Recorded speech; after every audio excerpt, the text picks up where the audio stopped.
থানা হাজতে বন্দির মাথা ঠুকে আত্মহত্যার চেষ্টা, আর তাতেই তুলকালাম বরিশালে। মুহূর্তেই রণক্ষেত্র পুরো থানা এলাকা। ঘটনা বরিশালের আগুলঝাড়ার।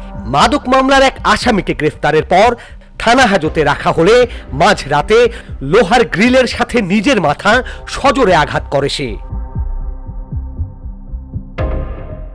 এরপরই চারিদিকে ছড়ায় বন্দির মৃত্যুর গুজব।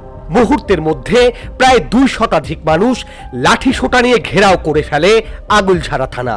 শুরু হয় অতর্কিত হামলা আর ভাঙচুর। পরিস্থিতি নিয়ন্ত্রণে আনতে গিয়ে পুলিশ সদস্য সহ আহত হন অন্তত 10 জন। পরিবারের দাবি, থানা হেফাজতে নির্যাতন করা হয়েছে রিয়াজকে।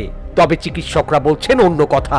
শরীরে নির্যাতনের কোনো চিহ্ন নেই, আঘাত লেগেছে নিজের মাথা ঠোকাতেই। বর্তমানে গুরুতর জখম অবস্থায় বরিশাল শেরে বাংলা মেডিকেল কলেজ হাসপাতালে চিকিৎসাধীন রয়েছে ওই যুবক।